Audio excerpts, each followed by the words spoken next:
What's that? A kid's tablet will be the villain of Toy Story 5.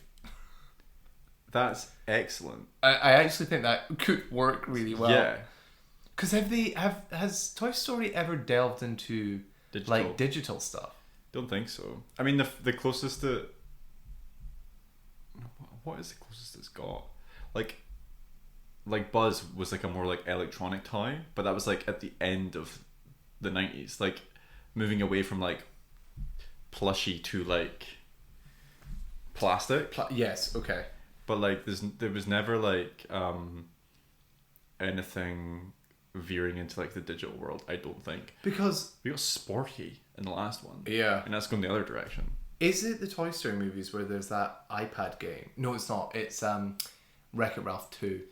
Yeah, which I've not seen. Swipe thing. But I'm aware that one is like more digital. That's also where my brain went when you start that question. Oh, really? Wreck-It Ralph 2. Yeah. But that's so weird that the Toy Story movies didn't tackle that at all, considering when they came out. I guess there's not enough material there that like that wasn't even a... And also, I don't think it's surprising that they didn't tackle it. I think they could have done it in like 2019 when they did Toy Story 4. But 3 came out in 2010. Yeah, okay. Yeah. That's like the infancy of like social media. Yeah, you're right. So... What is the kid's tablet's going to be loaded with ChatGPT? The kid's going to be brain rotted. Yeah. Yay. Probably. Anyway, welcome back to Plot to Go. Episode number 25, I think it's 25, but I'm not certain. I think it is. I'm Jack. I'm Owen. And this week... That camera looks really far away. You're good. Okay. I'll have zoomed in. I guess. I'm just going to zoom out. No, that's where you punch in. This guy's crazy. It's breaking the fourth wall. That's awful. This week, Owen's high. And we're talking about How to Train Your Dragon, the remake. Yeah. Gladly. Do you know what's really sad? It's looking back at the last few episodes that we've published. Everything's a remake. Like, Last of Us is a remake. Lilo and Stitch was a remake. Karate Kids is a remake, remix. I wouldn't call Last of Us a remake because it's an adaptation. I differentiate those two things in my mind. Interesting. And I think it's just because like a game is media, where like a book to a film is a clear adaptation. Oh, I never thought about that. But people don't talk about it in the same way with, I guess, like a game to a film. Interesting. Yeah, okay, because it's a different format. Anyway, we'll talk about that more as well, because we're going to talk about the state of live action remakes as a whole. Can't wait. Because I think we're both reaching our ends with the kind of remakes. I'm at my fucking wit's end. Yeah. We haven't spoken about this as well, which I guess we'll just dive right into it. I don't think there's going to be spoilers in this. I think it's quite hard maybe to spoil, but also... well, are we talking about... It's the anime... Like, this is just a remake. Yeah, if we do just talk about plot, it's a film from 15 years ago. Yeah. So... You may get some little bit spoiled, but again, who cares? Sure. But we'll try not to, I guess. How to Train Your Dragon is a movie that came out this week. It is based on a 2010 animated movie that was produced via DreamWorks, and it was directed by Dean DeBlaus. Dean DeBlaus. DeBlaus. He also directed this live action movie, and fun fact about him is he is also the director of Lilo and Stitch, the animated movie. So within a month, 2 of his original directed works were adapted to live action. Ew. Which I think's just nuts. I have more to say about him though, actually, when we get into it. I've seen clips and I don't know how to feel. This movie follows Hiccup, a Viking on the island of Berk, where it is this mystical land. It does not take place in our real history. In this land, dragons are real, and they are at odds with all the Vikings on this island. They're like 2 opposing species, I guess.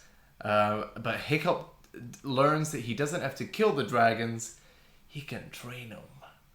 How to train your dragon. Sorry, I just find it really funny you explaining the synopsis of How to Train Your Dragon. Because it's like an older such film. an old movie. I know. Yeah. Anyway, we both saw this separately, which is actually rare for, I think, the movies we speak about when we're both speaking about them. Yeah. Do you want to tell me about your experience at the cinema? Oh, yeah. Because you don't know actually much about like my experience. No, I don't, yeah. You went with our friend Samuel as always. I had to go on a different day. Shout out. I went to see it in 4DX, not because I wanted to. I mean, it was advertised as like being a 4DX experience, and I will say like it actually was like an experience. Oh, nice. Okay. I think for like an action film, like going in 4DX is like relatively fun. Mm-hmm. I just went because I didn't want to sit around waiting to go see this fucking remake, and the only film between the hours of only showing between the hours of 5 and 6, I think, was a 4DX showing. Okay. Yeah. It's like that classic thing of when you were looking up the Thunderbolts in IMAX. And the only showings after work were like IMAX 3D. Yeah. I think they just know how to like make money off of you. Oh, I didn't even think about that. Yeah. Like, so because we have the unlimited pass, and I had to spend an extra $5 to go see this in 4DX. I was like, I will easily spend money to save my time. God, you must have been livid though, because you really didn't want to see this. Yeah. I mean, it it didn't bother me that much. It's like, it's a $5. At the end of the day, it's just right. Fun. 4DX is fun. Yeah. I did have people next to me that were like talking like a good amount for it encourages that though, doesn't it? 4DX. Yeah, because you're like, oh, look at the seats. They were just really chatty. One of them was on their phone the whole time. It was similar to like my Thor: Love and Thunder experience, and I was like, I don't care enough about this film to like tell them off or whatever. Yeah. Until I realized that they were just gonna talk constantly. Like it wasn't like. I don't know if they were talking about moments or whatever, but like at some point I had to like actually ask them to be quiet. Did do that. Wow. They did it. Oh. I thought because of how chatty they were, like there's no point in me telling them to stop talking because they'll just ignore me. Mm-hmm. But sure enough, like they cut it out immediately. Oh, cool. Which is funny. I think maybe people just aren't self-aware, because that was like an hour into the movie that I asked them to do that. God, okay. Yeah, because I was like, I'm done now. I think because they were getting louder as well, because they were like, we've gotten away with this. You have a little something on your mustache. Other side. Where? Yeah, you got it. Oh no, is it tiramisu? I don't know what it is. It could be cream.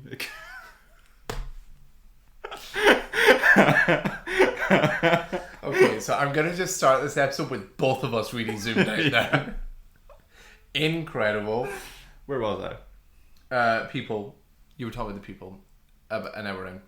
Yeah, they stopped, and I was like quite thrilled with that. So if anybody isn't from the UK or doesn't go to Cineworld cinemas, because I think Cineworld's the only place that does 4DX. I mean, people understand from the name. It's 4D. Oh, no. I feel like people know what 4DX is. Okay. But this was like purposefully advertised. Oh, right. Like in Cineworld, go see this. They were advertising it for like Father's Day, and if you bought a certain bundle, they were giving you ponchos. Like they were really ramping up this. It's going to be like an amazing experience in 4DX. Smart selling point for it being Father's Day, because this is a father-son movie. Yes.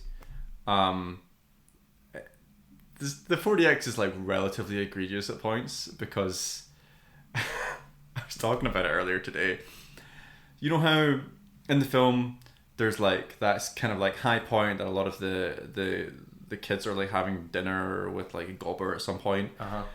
There's a point where I think it's Gobber that walks up those steps and does like the doop doop doop, like that's the sound that he makes as he's walking up steps, like wooden boards, and you can feel it in like the seat of the chair. There's a point where like the dragon Hiccup is fighting another dragon, like punching it, and the chair was punching me in the back. Yep. And I'm like, Hiccup, stop. Yep. There's a bit where Astrid is like walking through smoke, and it's supposed to be like that bit where Hiccup is like, sorry, I called Toothless Hiccup. You're funny.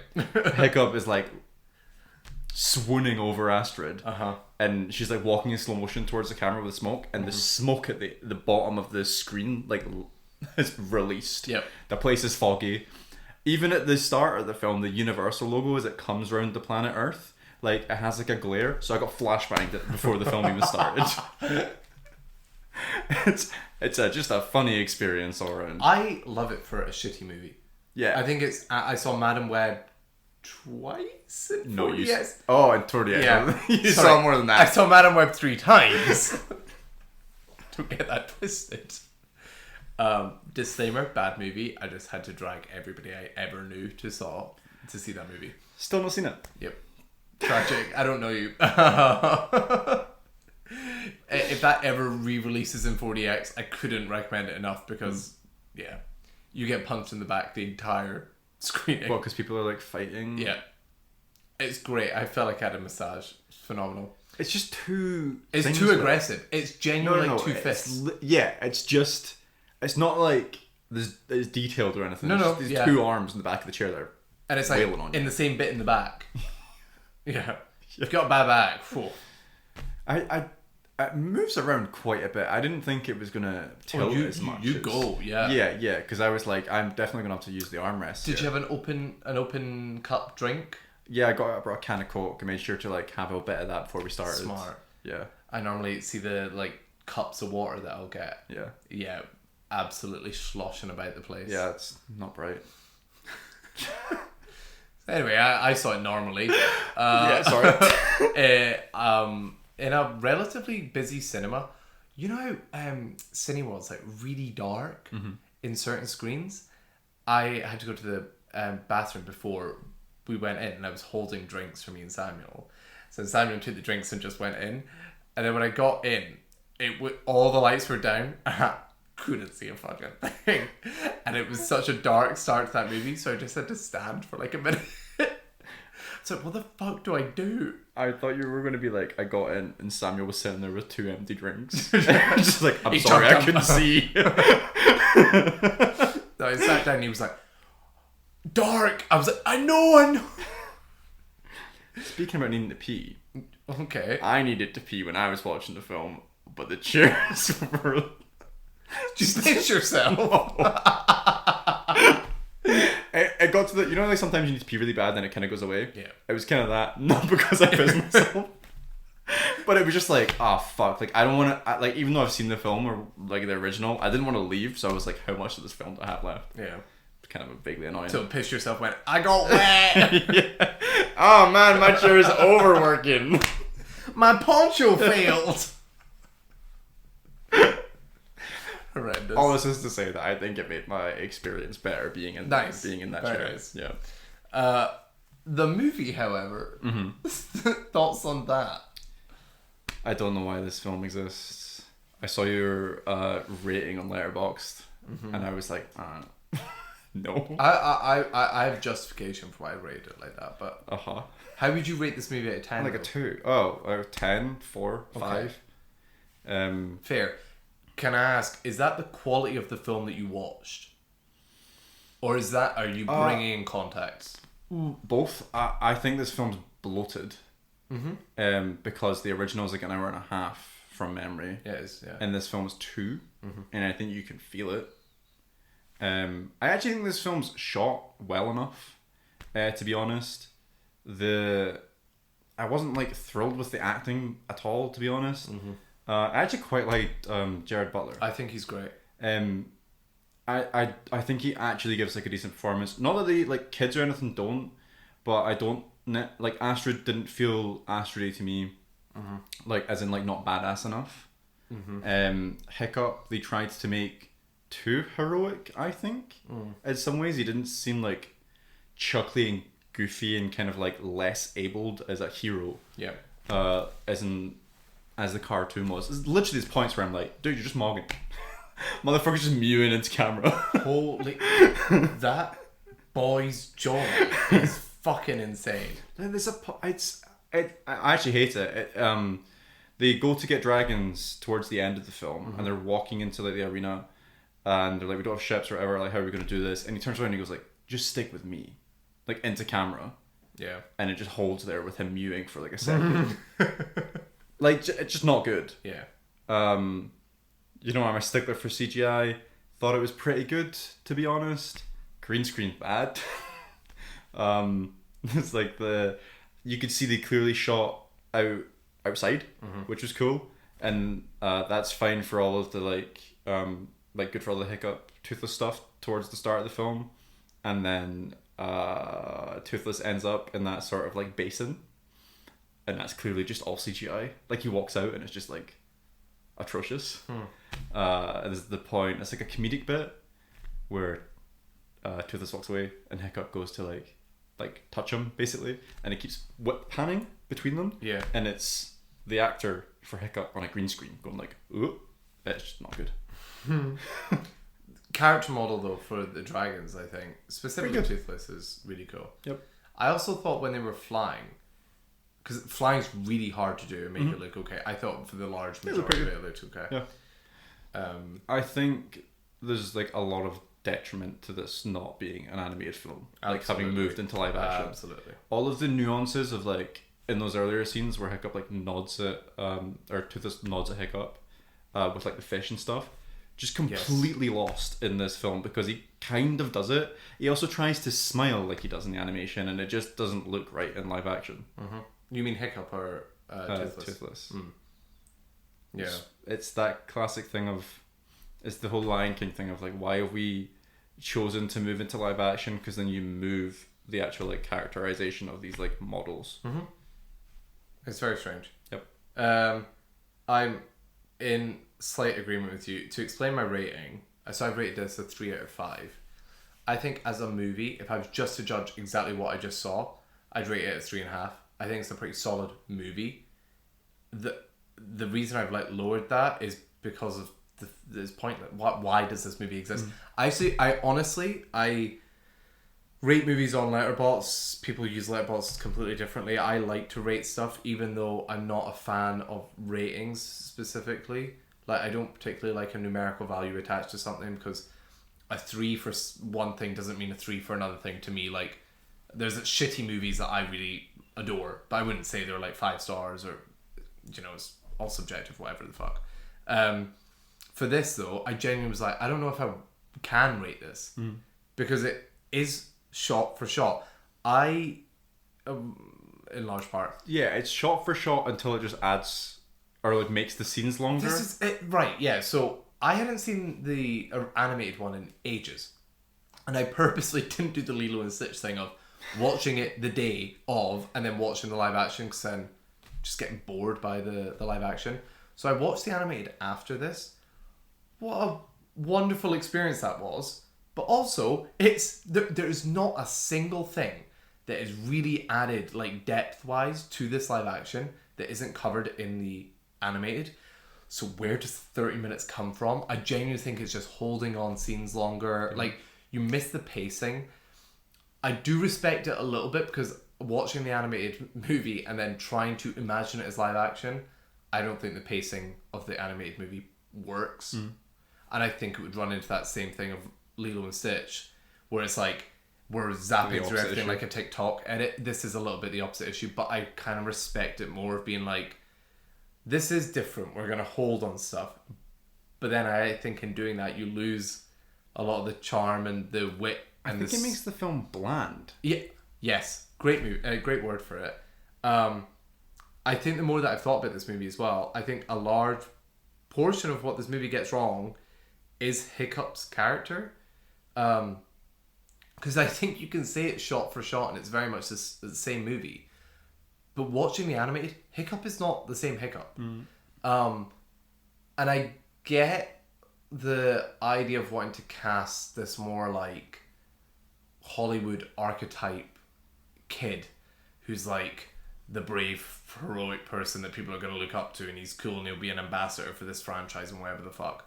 But there is a charm to the animated character being like goofy and gangly and awkward and dare I say more like a normal human being. Also like a child. Yeah. I feel like the actor's just that little bit too old to be playing. And he's Hiccup. a kid. Like, I think he's only turned 18. Oh yeah, I think so. But I think Hiccup is like 40. Sure. I mean, say he shot this when he was 60. Like, he probably, for all intents and purposes, was a like child shooting this, but he's not childlike enough. Right. Like, Just not young enough, I don't think. yeah, but then there's like younger, like some of the Stranger Things kids when they were like his age look more like normal. And it's not to say anything about their looks or appearances or anything. I just think if the heart of the character of Hiccup is that he's an outsider to all of these Vikings, and when you have someone that looks more like heroic, like child Viking, you're kind of like creating a dissonance between what you're telling us and then what you're showing us with him. I also just don't think his portrayal is awkward. They've made it more sad in this. Yeah, I noticed a lot of that. I mean, to give him credit, like he does a lot with his face, like that, like acting as like someone who is kind of hurt and things like that. But it doesn't feel like Hiccup. Yeah, I actually think the actor's performance is good for. This is why it's annoying, this being a remake of something, because if you were to judge this movie by itself without this preconceived idea of what Hiccup is, I think this is fine. I think, this is a sad kid that found comfort in a dragon, and there you go. But comparing it to the animated, where you have this, like, he feels so out of place there. You don't need the what I would say, and I appreciated it in this live action, is more explicit dialogue between him and his dad of like, you're not my son, or like you're not the man I want you to be. That is more explicit, I feel like, in this movie, and I appreciate it. I think there is a nice dynamic between the two of them in this.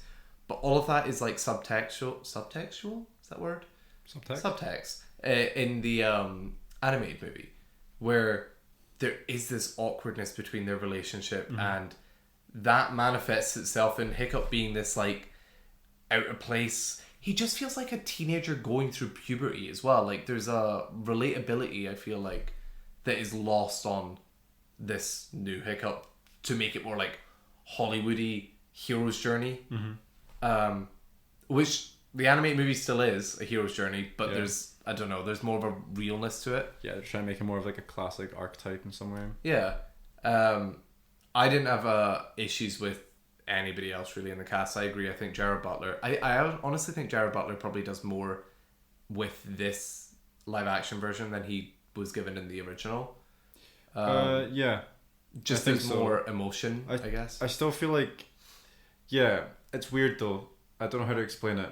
I think there was something in the fact that Stoic in the original was so stoic. Yeah. So that's not a criticism of like that version of the character. I think I maybe prefer the original version. Yeah. But for this film, I think that was like a good move. Yeah. This is the annoying thing about comparing, like judging it as a product, but knowing what that product could also be. Yeah, I was thinking about this earlier, and like putting aside judging it based on the original film, I didn't feel charmed by this film, and I haven't walked away thinking about it at all. Yeah, I walked out of it and like could not have cared less about it.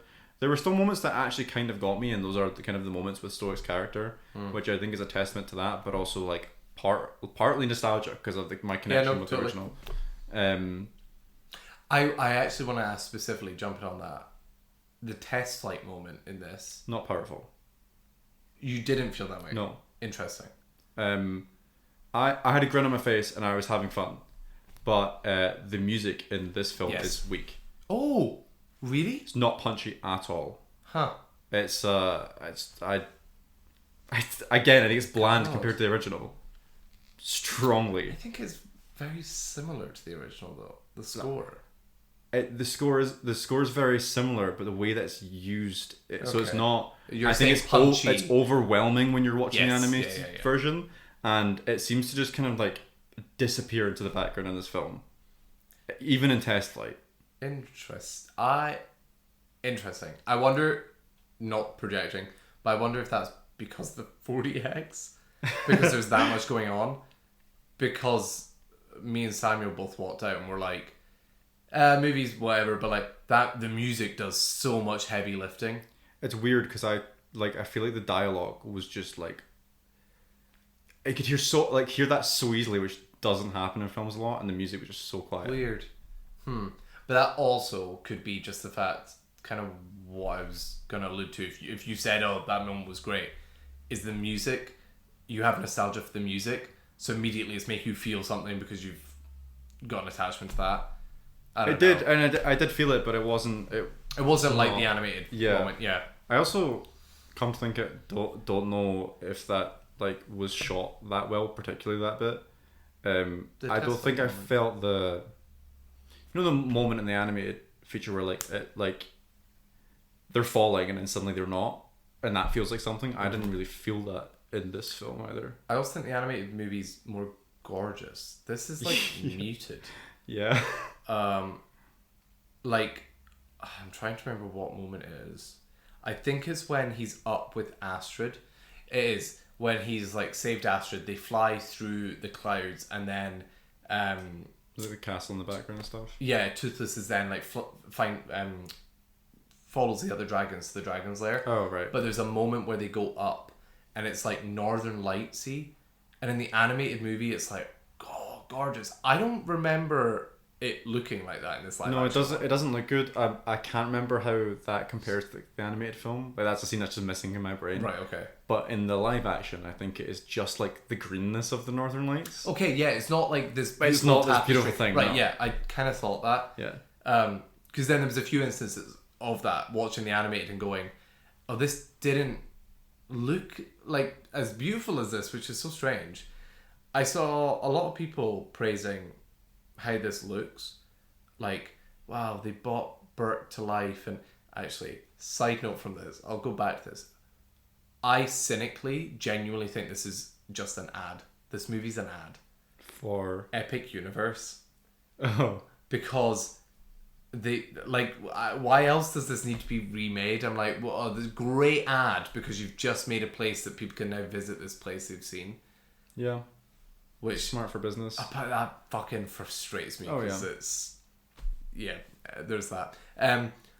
I don't think Burke looked good in this. I thought it felt very hollow compared to the original. Like, I feel like the original is very lived in for being like a really small island. This just felt like bits. Disparate. Disparate. There we go. Yeah, like nothing felt like cohesive, and that also like being a through line to the costuming and stuff, which I thought was really good, but also all of this felt like an imitation of something instead of actually feeling like it was lived in the world. So like we created these magnificent recreations of an animated movie, but it didn't feel real in the real world locations they were shooting in.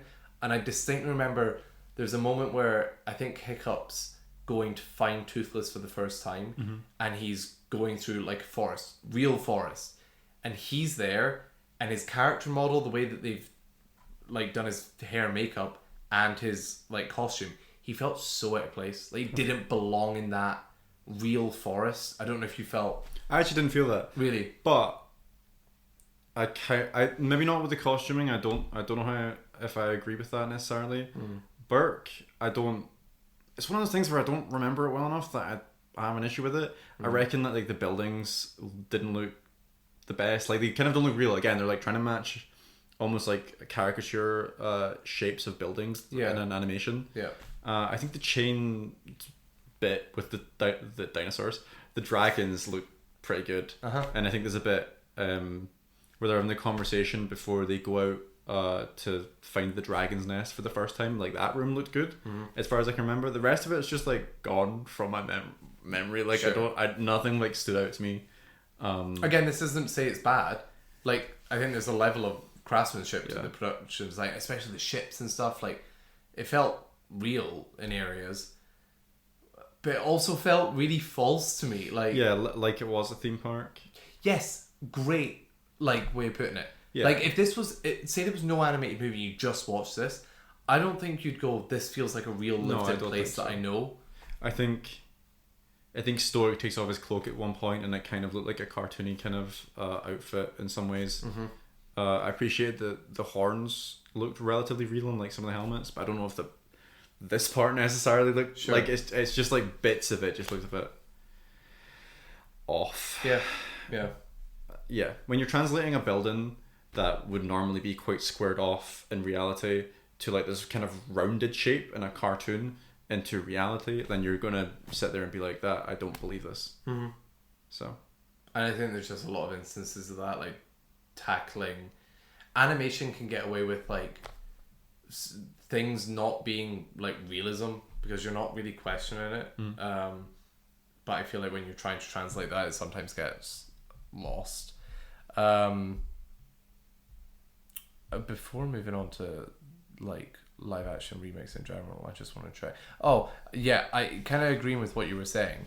I think my biggest issue with this as a film is that it just doesn't have the heart of the original, and especially rewatching the original, I'm like, I never got like choked up or like really felt anything in my bones. yeah, I think it's mostly bland. With some like decent-ish moments. I think it's just creatively bankrupt. Yeah, fair.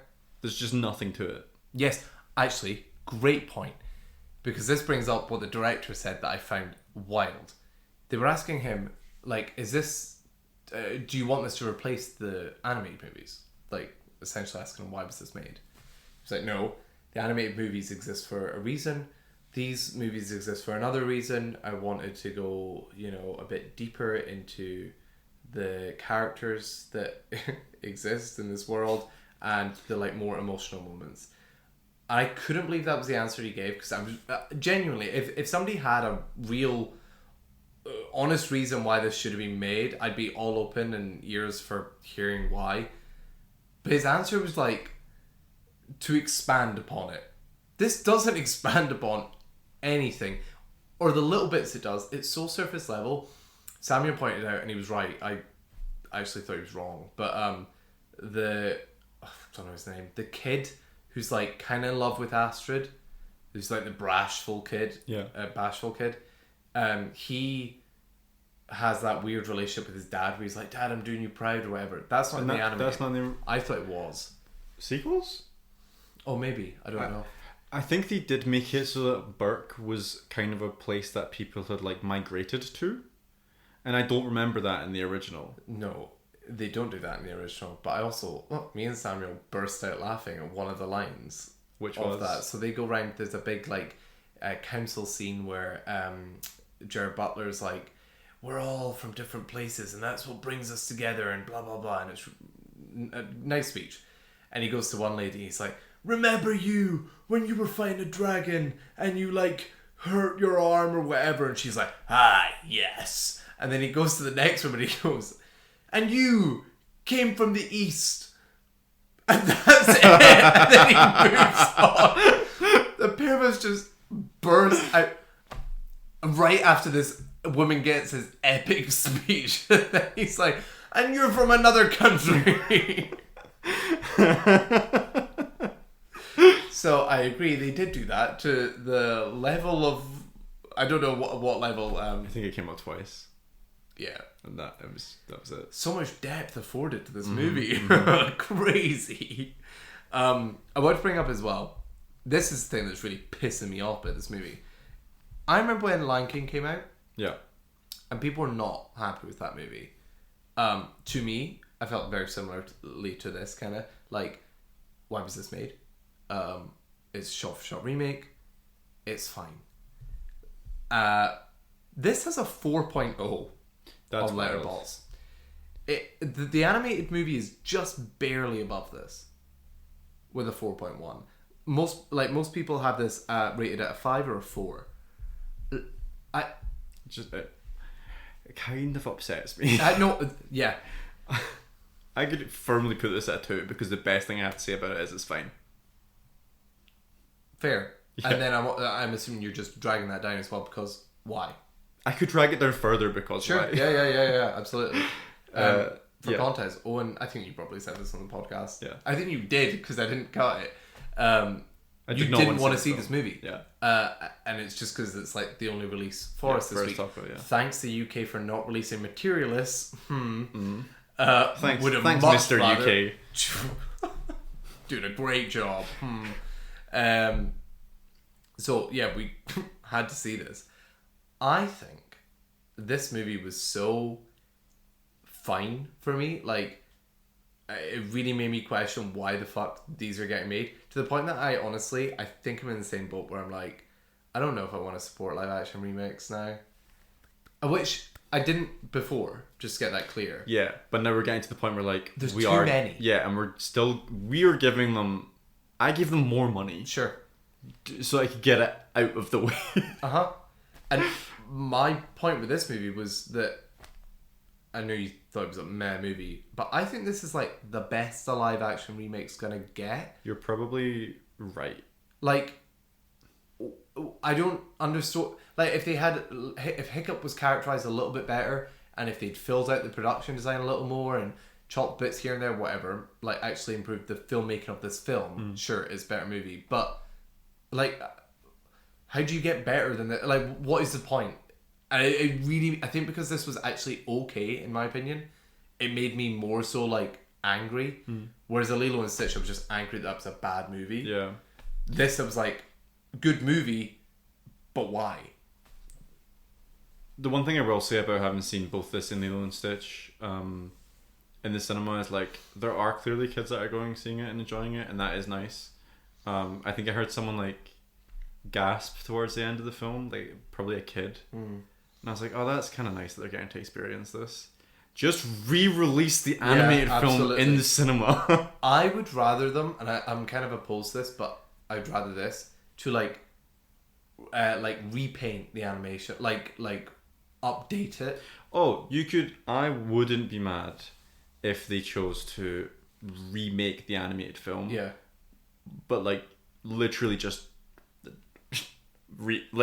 have not change any of the recording. Yeah. Or any of the shots specifically. Just go in and like a new engine and like update the models, update the lighting. Yeah. Because oddly enough, having watched Lilo and Stitch, the original animated, gorgeous, holds up. This, I mean, it isn't that old. Yeah. I think there are parts of it that don't. There's a big jump between How to Train Your Dragon 1 and 2. Oh, is there? Yeah. Okay. And then less so between 2 and 3. Okay. But 3 still has like, you know when you're watching like a newer animated film and you can just tell there's more like technology in there? Yeah. 3 has that. Cool. But yeah, the jump between 1 and 2 I think is quite a lot. Yeah, I think some of the background character models and things, even like some of the side characters, like main side characters, when they're not the main focus of the animation, their character models are a bit like, oh. Right. But again, that's not making me go, ooh, I don't want to watch this. Yeah. Fucking people love the first Toy Story. Have you went back and watched the first Toy Story? It doesn't look good. Yeah. It really doesn't look good. When it gets to the dog scene, you're like, oh. Yeah. Oh yeah. Yeah. Nobody's going, that's shit. Yeah. Let's remake that. God, if Pixar goes from like endless sequels of Toy Story where people are already at their wits' end about, and then start going, I think we're going to make these all live action as well. Fuck that. Yeah, that'd be shit. But I guess a nice way of like moving on into like, I don't see this slowing down. Because why would it? Yeah, I mean, if people are rating it that highly, if And all it's of our making brains are money. so switched off and we're just all so brain rotted that like we're all going to see these and be like, oh, wasn't this bad this time? Like, Yeah. it's just The going to bar's keep so happening. low. Yeah. It's really frustrating. I have a few little like talking points I want to talk with you about. Just based on like the state of live action movies or live action remakes and like where we see this going forward, I guess. Are you excited for any live action adaptation of like an animated movie? Do you think that belongs? Not a single one that's come out has had me excited for it. So you've never seen one that was like, I enjoyed that. Like, I actively enjoyed it. Okay, sorry, 2 questions there. I was a little bit excited for Lilo and Stitch just because I wanted to kind of like again, it's like the thing of like liking the characters or whatever. Yep. For some reason, seeing Stitch in live action was different to seeing Toothless in live action for me. Don't know why. Just thought it might be fun. Wasn't fun. It was tragic. In terms of like ones that I've seen and liked, no. I don't think so. Oh, when I was a kid, the live action 101 Dalmatians. I have no idea if they're good. Interesting. I don't know how old the original is, but I think those films that I watched were like very early 2000s, late 90s films. They are, yeah. I wonder if live action adaptations were better back then, or if it's just my memory of being a child and watching an adaptation. Yeah. I think there's more. I think it's more saturated now, which could play into it. Yeah. No, I'm kind of in agreement. When I was looking at live action adaptations, I'm like struggling to find ones that I actually actively enjoyed. I think the only ones where I have enjoyed it has been like when it's not a story that's been told. I am of the opinion that I don't mind if you're going to spin off or like tell another story from the animated medium and make it live action. It is, but people still consider them as like remakes. It's like Maleficent or like Cruella. I'm not endorsing these movies, but they have taken an element of an animated story and went, let's explore another avenue and let's just do it in live action. Yeah. I think that is less egregiously bad than let's make the same thing. Yeah. Because I honestly think it's destructive to art in so many ways. Because I think it's devaluing the original piece of art in the first place because you're saying, well, this needs like to be remade. Yeah. I think it's devaluing animation as a medium because I feel like the subtext with all of these movies is that animated one is for kids and this is the like adult version of or like the real version of the story that you should enjoy. I just find that bananas. I always view it as companies just being like, oh, we've got the technology now, so let's just do it. People will want to see it. That's the mental thing, is that these are still animated movies. The live action movies that are being made often involve a big CGI creature, like. But it looks kind of real. It's kinda still real, animation, though. It's so dumb. Real. No. I also split those two things in my head. CG and animation. Yeah. I mean, different mediums. I wonder if like CG artists view their work as animation. Oh, that's a really interesting question. Yeah. If you're a CG artist out there, I honestly would be really interested to see that. Yeah. Or if that work overlaps as well. If like if somebody takes up to both, I don't think anyone would. No. But I think as soon as you've moved into another, you'd probably just stick there. I'd imagine. Because like 3D model animation versus like 3D model in live action. Like I'm curious as to what the difference is there. Yeah, kind of what I'm saying there. I wanted to ask you about when these are made. Do you think it's like devaluing the art form of animation? Yeah, I don't think it devalues it in terms of this one's new and better and that one's for kids. Because I think that's more. I don't know. Devaluing is not the word I want to use, but I don't know what the word I want to use is. I think it devalues it because it's just more of it. So you just have more content. Oh, sure. And suddenly that thing is less unique, and that's how that devalues that. I think maybe devaluing is the word. It's just it's the whole thing of like that one's less important now because now we've got a new one. Yeah. I hate that. I'm curious how this affects like society moving forward on like if you're on a streaming service and there's two versions of the thing, which one are you sticking on? Like now I know the pair of us, like I feel like probably anybody listening to this or whatever, like anybody in the film kind of world is going to go, well, of course I'm going to watch the original because XYZ live action remakes, blah blah, don't need to exist. But like to the average viewer, are they going to go, oh, do I watch the animated kid version or do I watch the... Well, you'll get people like our age that'll go like, they'll come on a streaming service and they'll have nothing to watch and they'll go, I'll just watch the new How to Train Your Dragon. So they'll get those people and then you'll have kids that view it. I don't know how you felt when you were a kid, but I'd look at the one from like 15, 20 years ago and be like, that one's old. I watched the new one. Oh god, no, I loved 2D animation. And it's just like, oh, nothing to do with animation, just like the age of a film. I'd be more interested in like what was new. Probably. God, The Goonies was one of my favourite movies. Yeah, I love Back to the Future. Yeah. But I think I had to get shown that. I wouldn't go out of my way to find that. if I was scrolling through Sky and there was like some Okay, anime Sky film. household brag. A subtle flex. Yeah, I just think they'll catch people for different reasons. Yeah. And it'll be because that one's new. It's like, because we're all beholden to algorithms as well. Do like algorithms push live action shit and the animated stuff gets like hidden away? Yeah. Because it's not going to be as like it's not going to catch people's attention. It'll be under the new in tab as well. Sure, yeah. Like just whatever's like fresh. Just frustrating. Yeah. Then a little kind of what we were talking about earlier. Translating media across like different pieces of media to like film and stuff. Do you think that, like, in what instance do you think that this should be something that should be explored? Because I don't know. My brain often goes to video game adaptations first. Mm-hmm. I think because there's been so much conversation around that. I don't think there has been a successful video game adaptation, bar The Last of Us Season 1. I think that is the peak of video game adaptations.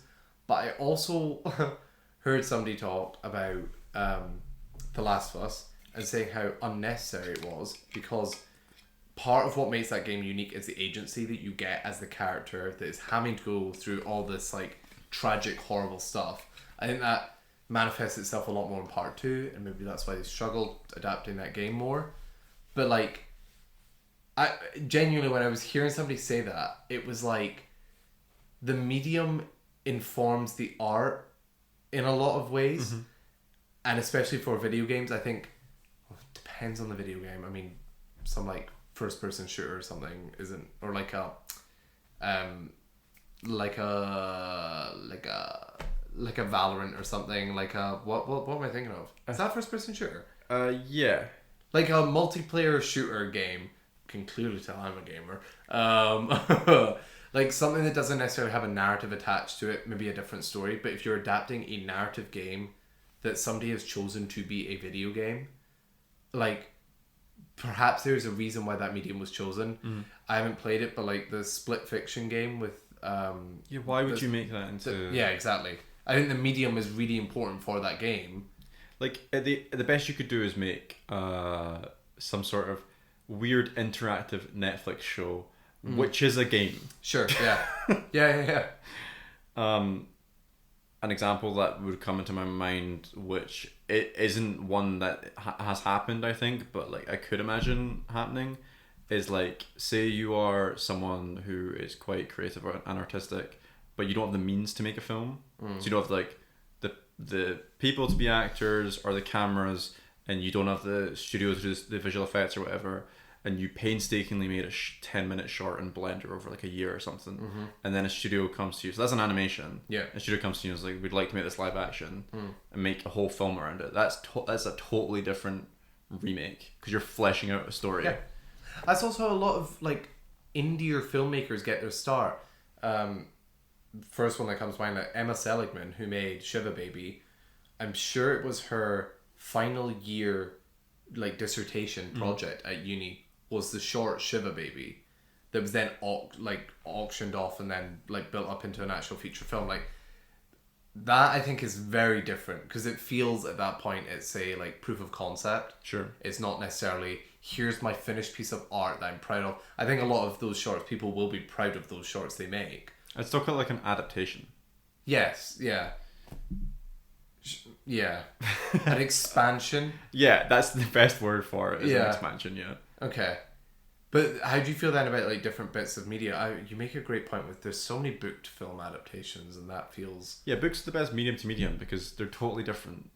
Yeah. A book to anything is totally different from a show to a film to a show, game to film to game. Like all of those ones, you're crossing paths of like someone has stared at that on a screen, and either they've interacted with it or they haven't. But a book is completely different. So yeah, you're right, because there's a visual language there. There's not particularly instances of like a film that's being adapted or a game that's being adapted into a film, and they are disregarding the look of the game entirely, and they're taking the core of that narrative. Like the Last of Us game, the visual elements of that are also being used to inform the visual elements of the show. Whereas like book, it's more imaginative, I guess. Yeah, because a book is so interpretive. Yeah. Then you can pull a lot more from that. But then I feel like you run into the same issue a lot of the times as well, but then people go, but the book's better. Yeah, but... Because the medium has informed the art, do you know? Yeah, the book's better, but also that happens when there's still a really fucking good film on the other side of it. Very true. Which isn't the same for other... Yeah, Catching Fire, exactly. Yeah. Excellent film, better book. I think it's the best film to book adaptation. And I have seen other movies, by the way. I'm not just saying this. It's like, I've only seen blockbusters. Like, I genuinely think that is a phenomenal adaptation of a book. Yeah. People in the comments would be like, but Little Women by Greta Gerwig. Oh. Yeah, and you're like, Catching Fire. No, but it's a good adaptation. No, it's specifically excellent. An adaptation. Yeah. A little bit that I was thinking of on this whole topic of like, there's different... I don't want to say genres, that's the wrong word, like different types of remakes. So this very much being the shot for shot. You have something like Lilo Stitch, which is changing the original. And I was looking at like the pair of these and was like, well, I don't think either of them work. Nope. So why? Like, is there any instance where an animated movie being adapted into a live action movie makes sense? And the only thing I could come up with, I'm very open to hearing your thoughts on both of them. And then also, if you have any other ideas of why something should be made, would be to modernize a really old story that perhaps had like problematic elements or needed a refresh or, you wanted to usher it into the modern world by like changing elements of the story. However, when I thought of that... Snow White. Yeah. And I was like, well, shit. So I genuinely don't know why this should happen. I, thinking on it more, was like, I think the reverse is more interesting to me. A live action to an animated movie where the critique of the live action movie has been it was constrained by practical filmmaking or different things like that. It would be more interested to see where they didn't have limitations on them. And then also a animated movie that was unanimously agreed as bad or like was missing stuff, having that be a live action remake, maybe that's more interesting because you're not taking something that is already precious and really well made and something people like and then trying to recreate that love. You're actually trying to enhance something that was like bad. Sure. Your thoughts on that? Yeah, the modernizing stuff didn't seem to work. Maybe in better hands. Don't know. Yeah. Would you want it? Well, that's one that's like, things are problematic, but sometimes those stories are still like precious to people. Absolutely. Like as they are, and you can still look at it and be like, well, that's stupid, but like that's how that was then. And then 2000s comedies. Yeah. It's like, thank fuck we moved on from that. Yeah. The project exists the way it is, and people are gonna have like nostalgia for it or whatever. Yeah. And then, God, what was your next option? Changing stuff because it didn't have the capability to be what it could have been, I think is actually a good point. Can you think of an example of that? Do you mean live action into animation? Yeah. I can't think of an example of that. Because I think the deal with that is a lot of the time things get put off until in the live action world we can do them. Like James Cameron notoriously waited so that he could do Avatar. Yeah. So I don't know an example of that. Sounds interesting, no? Please do that. I think we've had that conversation, the adaptation question, before on the podcast, from going into animation. Yes. And then I think the best option there was the last one that you gave, which is something that is so bad that all you're doing is doing a remake. Yep. And this time choosing to do it as live action. Like people being like, the seeds were there. Yeah, why don't studios... Actually, I'm not fucking... I'm going to make the point, please nobody do this, but like, if you're going to remake one of the animated films, make one of the shitty straight-to-video sequels into a live action. Yeah. Like, do the one that nobody cares about. I I'd be completely more agree. interested. Yeah, But please don't. but don't. I think that's a great way to wrap up that little segment of live action movies. Interesting ideas, but don't. Please. Please stop. It feels really weird because I was semi-excited about this blockbuster season. And so far, I just didn't think about it. So far, it has been... Thunderbolts. Oh, I guess that kicked off. Great. But majority remakes and requels and sequels of like... Oh, Karate Kid Legends. Yeah.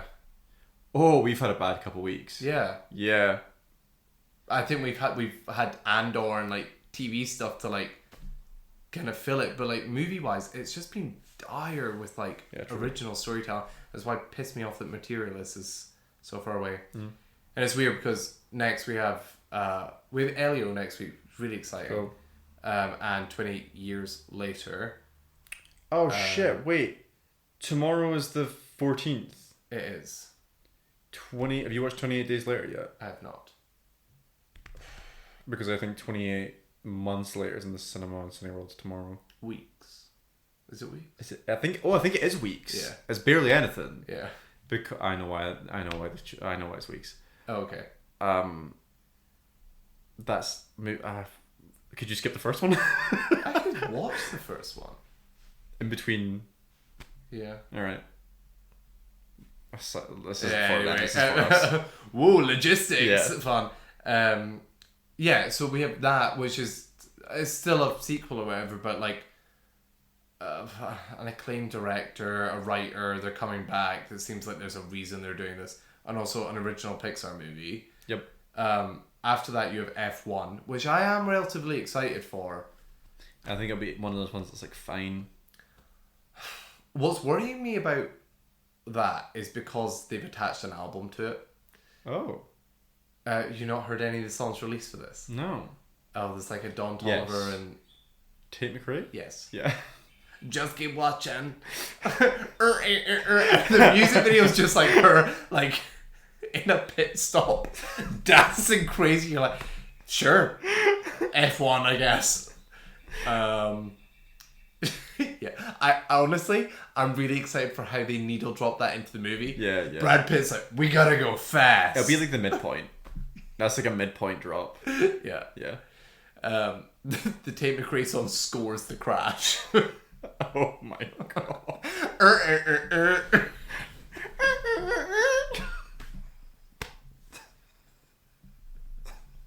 Love you, Tate. If you want to come on the pod, let us know. I'm excited because of that director though, and like, I don't know. Anyway, and then you have July. Oddly enough, it's stuff that I'm excited for. I am assuming you are as well. Yeah, superhero movies. Superhero movies, which I feel like they're in a league of their own. And then we have that dire Jurassic World. The more I see about that movie, I'm only going for Jonathan Bailey and Scarlett Johansson. I think I'll have fun. Have you seen any of the posters released for that? No, I've just seen the first trailer and I was like, not a bad trailer, all things considered. I just think that's a franchise that needs to absolutely burn. And I don't know about burn. That's strong words, Jack. I mean, That'd be fighting words. Burn up in flames so that they rise like a phoenix. Oh, more sequels. Give me more. I want Jurassic World the animated, and then Jurassic World the live action, which is an adaptation of the animated. Let's keep going. Jurassic Snaky in its own tail. Universe. And they're in space. Oh my god, space dinosaurs? They do that in Rick and Morty. Yeah, and they also just did that in Phineas and Ferb. How many times am I going to get Phineas and Ferb in the pod? Probably a lot, and that's like me with Doctor Who. Dinosaurs in a spaceship, did it. To anyone that is confused, that's an episode name of Doctor Who. How lovely. Question? Okay. Mariokart World has been out for over a week now.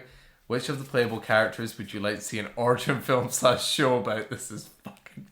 Well, I have my answer. Use obviously. this question to pitch Nintendo your idea about plot, story, arc, etc. That can be included as a side story in the next Mario Bros. Movie. Okay. For anyone that is not Mr. Moneybanks over here. The Switch 2 release. And Owen got a Switch 2, and with that Mario Kart World released, and we've had a lot of we've fun. had a lot of fun. And we will probably be playing at least one knockout after we've finished recording course. this. Do you have an answer for this? My brain just went to what your answer is gonna be. Monty Mole. I can't remember the TikTok that you sent me. I can't remember what the move was from Monty Mole. Oh, I think it is like a. Yeah, I think it's just there's like more to it. Yeah. Yeah. For anybody who doesn't know, there's a beaver character that Owen has become obsessed with. Monty Mole. He's goated. He's what a character design. Yeah, he's just like your favorite like little round friend. Just like. So in the next Mario Bros movie, he's getting a side quest. What's his movie? Oh god, it's probably something like he's just mind is way too close to the sun. He's like you're playing all those maps and there's this little Monty moles like popping out all over the place. He's the one that got away. Like he just kept digging. It's an immigrant story. Well, he lost his family. Oh. But like just not like they're dead. They could be, but he dug too far and they're gone. And he found Mario and Luigi, etc. Also, it's an origin story of just how he found them. That's more like his backstory. I don't know where the story of the film's gonna go. That's Mario's dilemma, but that is Monty Mole's backstories. He dug too far one day. Dug too close to the sun. He dug too far, and then he just dug into like one of those green tubes, and suddenly just ended up somewhere else in the universe. Love it. Poor guy. It was a tragic. I think by the end of that film, he would like re-find his family. Yeah. You know. Okay. I have no idea who I would pick. Like, who do I want to see a little... It's going to be like... It's... The Devil Wears Prada with Rosalina. Oh, what a great... Yeah. What a great remake! What? Sorry. There's our live action to animated. Yeah. Meryl Streep is playing Rosalina. Yes. It's cerulean. Yes. Okay, then are we making like...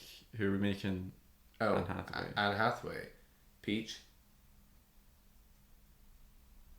No. What's the Daisy. other? Daisy. Yeah.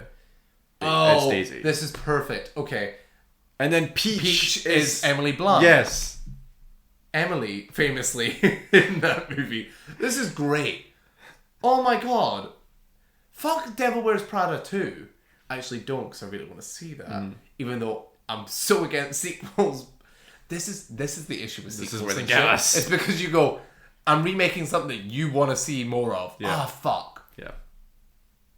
If they brought out How to Train Your Dragon 4, like, animated, I'm sure people would eat that up. Why didn't they do that instead? 100%. It's just they don't need to. They don't need to. So instead, make The Devil Wears Prada, but Mario. Not without Mario. No, actually, I think Mario's- Mario is Andy's boyfriend. No, that... Oh, that doesn't That'd be make sense, Luigi. though. Luigi's Mario's boyfriend? No. Yes, but no. Happy June. Luigi is Anne Hathaway's boyfriend, and Mario's like the sleazy one. Luigi is Anne Hathaway's boyfriend, Yeah. and Mario is... The sleazy... The other guy. The book guy. Yeah. Abso-fucking-lutely. Yeah. This is a stellar cast. It's writing itself. And then you've got like the friends, like Toad's like one of the friends. No, sorry. Toad is Stanley Tucci. Yes. Hello!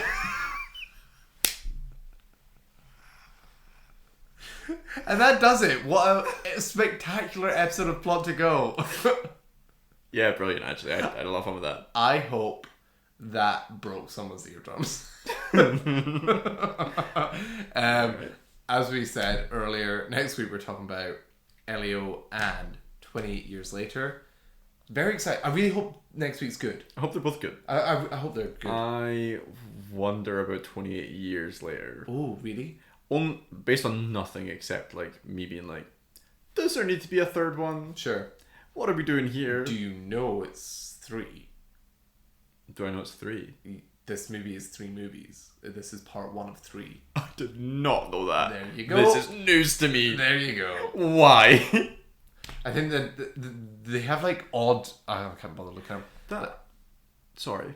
Go ahead. That upsets me in terms of like naming convention. Yep. Because are the sequels just gonna be like 28 years later? Blah blah blah. Yep. Okay. Right. Yeah. Fine. And he's happy again.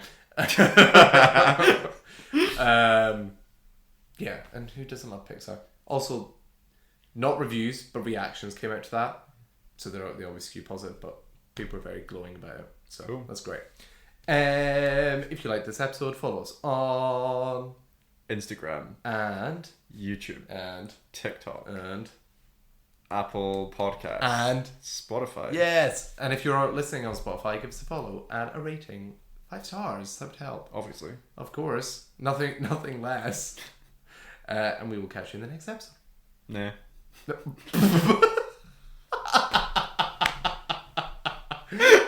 Bye. Bye.